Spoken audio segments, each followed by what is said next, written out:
आवश्यकता होत नाही असं त्यांनी म्हटलंय. नाही, आता त्यांचा काय म्हणण्याचा उद्देश आहे मला काही कळला नाही. आपण त्यावर काही अधिक भाष्य करण्याची गरज नाही. परंतु राम मंदिर बांधल्यानंतर तिथे जो पराजय झाला अयोध्येत, त्यावरून काही शिकण्याची आवश्यकता आणि तो सल्ला त्यांचा असावा. वडेट्टीवार साहेब, कुठेतरी अधिवेशन संपत आलेलं आहे, मात्र विरोधी पक्ष म्हणून तुम्ही कुठलाही अर्ज आहे तो दिलेला वरती कर ना कॅमेरा तुझा. काय म्हणजे तुला संचालक कर. विरोधी पक्ष नाही, काय 5-6 दिवसाचं अधिवेशन आहे. आम्ही आणि तसंही अर्ज देऊन आम्ही देऊ त्यांना आमची मागणी करायची.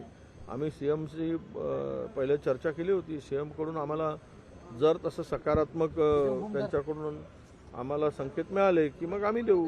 आम्ही पत्र द्यायचं आणि ते व्हायचं नाही. त्यापेक्षा आमची पूर्वीच चर्चा झालेली आहे मुख्यमंत्र्यांच्या बरोबर. त्यांना आम्ही विरोधी पक्षनेत्याची मागणी केली आहे.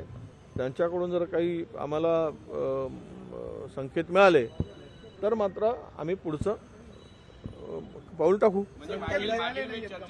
नाही, अजून मिळाले नाही. विधानसभेचा रिझल्ट आता 1 महिना होत आलेला आहे, पण अजूनही खाते वाटप होत नाही.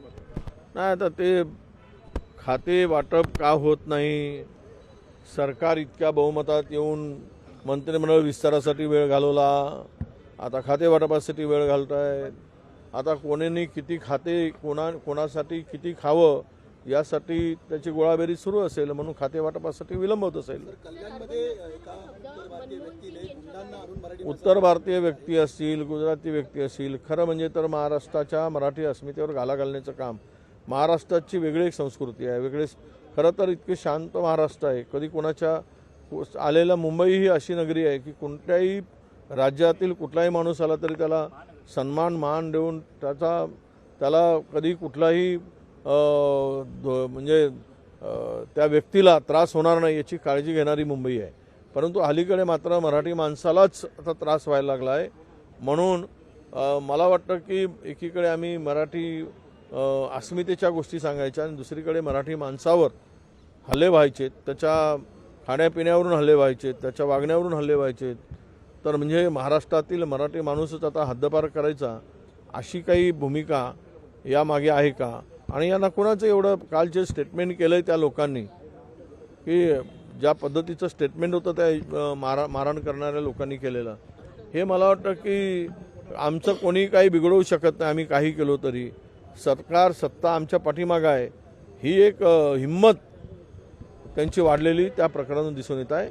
आणि माझं मत स्पष्ट आहे की अशा प्रकरणामध्ये सर्व राजकीय पक्षांनी लक्ष घालून महाराष्ट्राच्या मराठी माणसावर अन्याय होत असेल तर एकजूट होऊन काम केलं पाहिजेत आणि अशा घटना होऊच नये यासाठी पाऊल उचललं पाहिजेत असं माझं मत आहे. मुख्यमंत्र्यांनी काल अर्बन नक्षलबाबत सभागृहात एक वक्तव्य केलं. ते म्हणाले की आराराबांच्या काळात हा शब्द वापरला गेला होता आणि त्यानंतर मनमोहन सिंग यांच्या काळात हा शब्द वापरला गेला. भाजपने हा शब्द कुठेही वापरलेला नव्हता. मग वारंवार ते का उल्लेख करतायत? राहुल गांधींच्या भारत जोडोमध्ये अर्बन नक्षलवाद कोणाला थांबवलं आहे? मुख्यमंत्र्यांना कोणी थांबवलं काय कारवाई करायसाठी? अर्बन नक्षलवाद आहे की रुरल नक्षलवाद आहे की जंगलातला नक्षलवाद आहे, कोण थांबवलं?